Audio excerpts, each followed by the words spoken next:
I am Ferdinand Marcos, and I am the President of the Republic of the Philippines. I stand today on behalf of 110 million Filipinos. Everyone, hello universe, it's me again. Shout out sa inyo mga kababayan. But mayroon tayong another palpak na proyekto ng nakaraan administration. OM goes. Si Senator Erwin Tulfo mismo ang magbabalita sa inyo mga kababayan. But before that, siyempre babasahin po natin ito para kompleto, detalyado. Oh. Ay, sabi ko nga sa mga video ko, wala kayong maibutas dahil lahat ng source ko ay original yan, mga legit.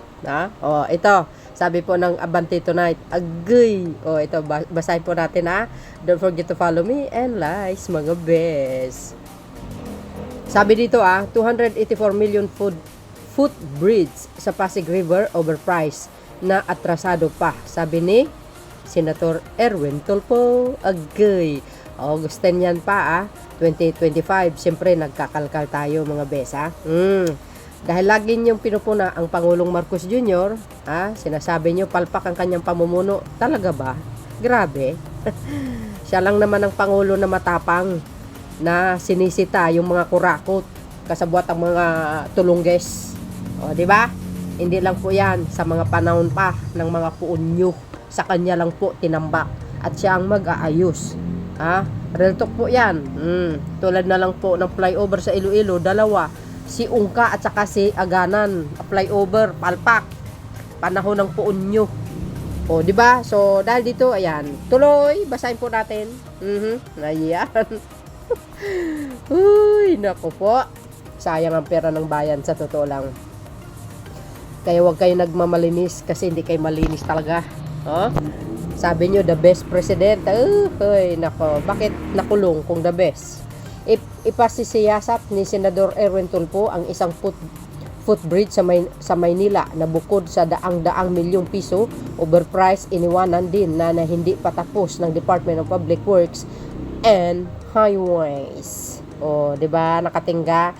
Pero, siyempre, dahil yan nakita, natural. Sino bang mag-aayos? Di ang Marcos administration, soon as possible, sa dami-dami ba namang inaasikasong problema. Siyempre, itutuloy yan sa panahon ni PBBM.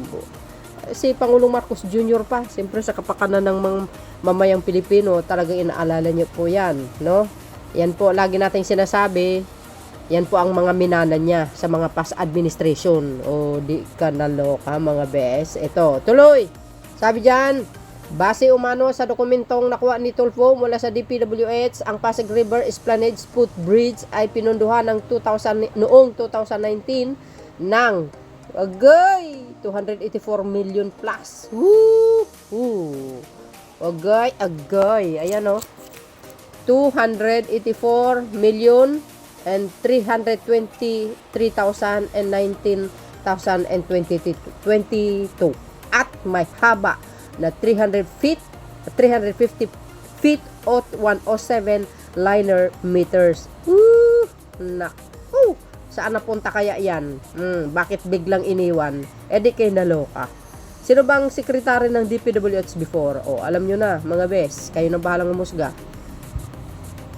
Tuloy, from the very start pa lang, sobrang overpriced na ito dahil lumabas na mas mahal pa ito sa mga 4 lanes vehicular bridge na ayan. Sabi dito, from the very starts pa lang, sobrang overpriced na ito dahil lumalabas na mas mahal pa ito sa mga 4-lane vehicular bridges na naitayo sa Maynila, sabi ng mambabatas. Ayon sa record ng DPWH, napakalaki ng pagkakaiba sa halaga ng proyekto kumpara sa Binondo Intramuros Bridge at ang Estrella Pantaleon Bridge na parehong nasa Maynila at nagkakahalaga ng 1.3 milyon kada metro. Agay. Pero sabi niya, itong footbridge Pasig River Esplanade Footbridge 2.6 milyon ang halaga kada metro. Agay, ang mahal naman yan. Siyempre, senator, ibig sabihin may kickback. Ano bang ginawa ng mayor dyan? Ba't hindi gumalaw? Sino bang mayor ng Pasig? Agay. Mas mahal pa itong footbridge kumpara sa nasabing dalawang 4-lane vehicular bridge diyan sa Binondo. Diin pa ni Senator Tulfo Erwin. Agay. Sino bang mayor sa Pasig, mga kababayan?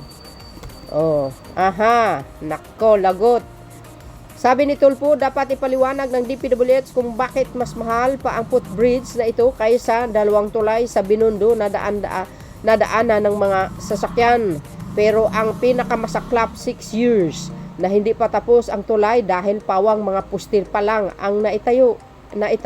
Agay, yun ang masaklap. Shout out sa mga kontraktor. Sino ang kasabwat nyo? Puro kayo kickback, puro kayo kurakot. Diba mga bes? Kung wala pa si Pangulong Marcos Jr., kung hindi pa si PBBM Manita, hindi lalabas tong mga ito. Sa totoo lang. Ngayon lakas loob na nila lumabas. Pati dyan sa Mindoro Occidental, palpak ding dike. Yung dike nila at saka yung flood control. Hindi kayo naloka. Dagdag pa ng senador, ang masama pa, ubos na raw umano ang pundo ng 283 milyon. Agay! Wala binulsa yung iba. O, 'di ba? Pag nasakuti, maraming alibay yan. 'Di ba?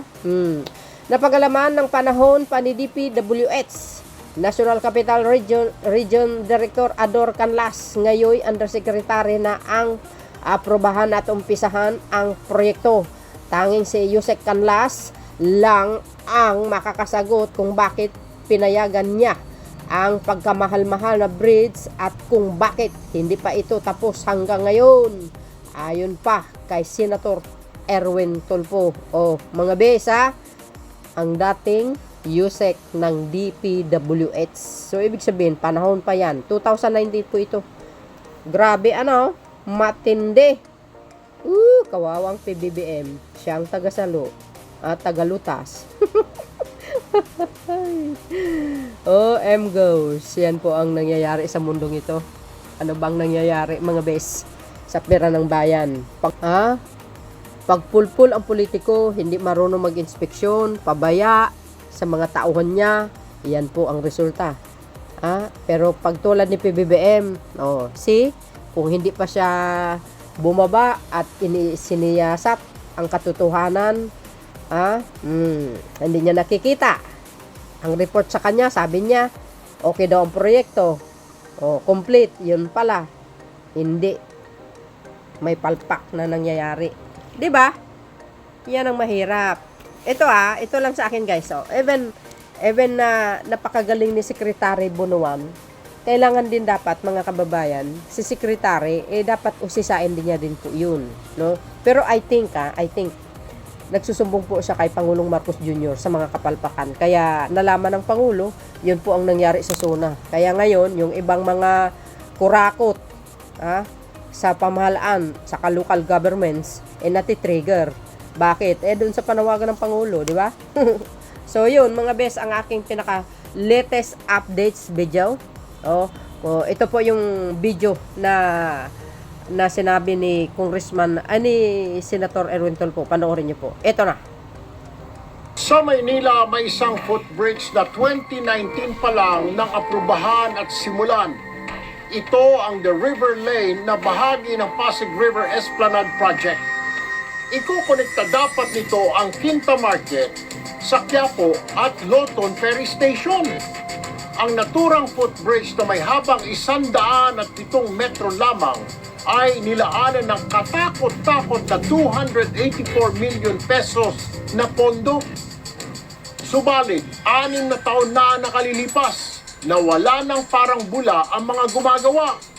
Iniwang nakatiwangwang ang di pa tapos na footbridge at wala pa sa kalahati ang nabuo. Ang tanong ngayon, saan napunta ang 284 million pesos? Sino ang may pakana ng footbridge na ito na tila overpriced? Ano ang ginagawa ng mga otoridad patungkol dito?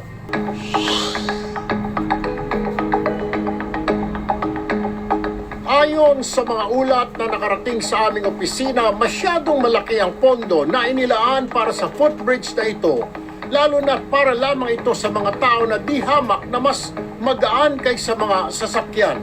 Ang ibang kasabayang tulay nito na dinadaanan ng mga sakyan ay matagal nang tapos at nilaanan lamang ng 1.3 million pesos kada metro.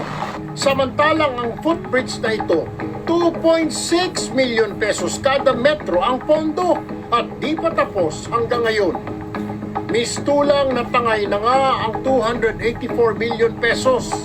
Nag-iwan pa ng perwisyo sa mga residente at tindero sa palengkeng apektado.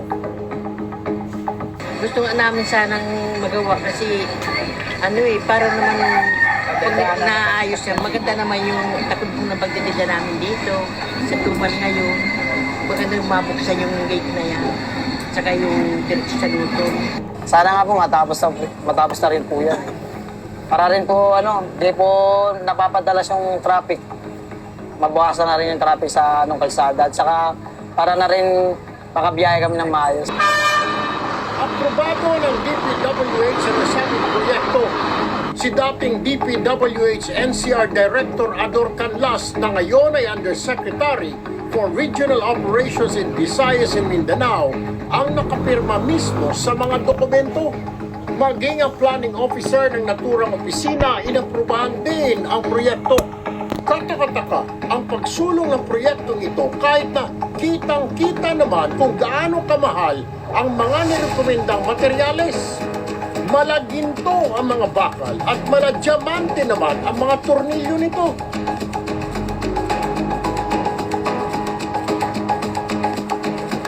Oh, narinig nyo yon? Kaninong project yan? Kay Digong.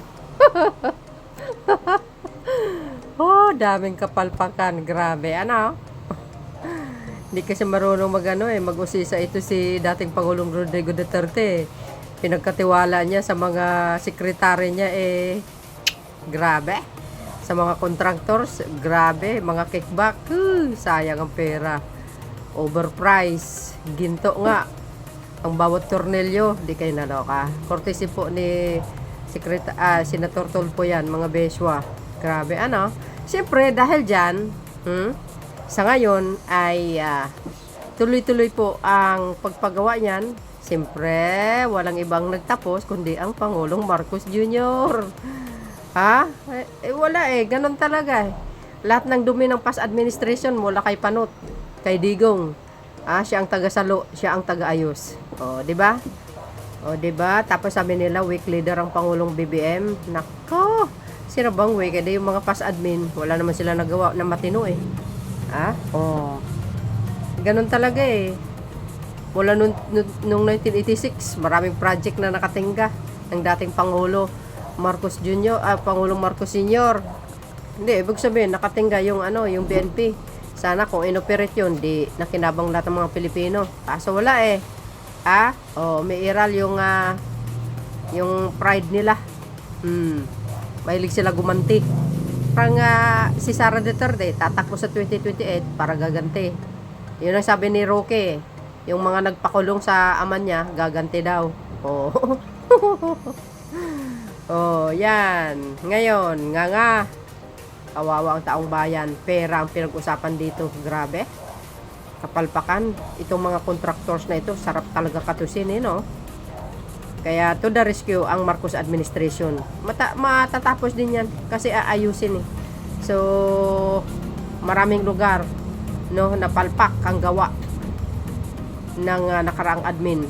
Pero wala tayong magawa. Nangyari na Sino magtutuloy? Sino mag-aayos? Sino magtatapos? Di kasalukuyang administrasyon. So, yun mga kababayan, ang aking pinaka-latest updates. Bye and babus. God bless Philippines. Don't forget to follow and likes. Ano po ang komento nyo? Kayo na pong balang humusga mga best. Thank you for watching. Babus!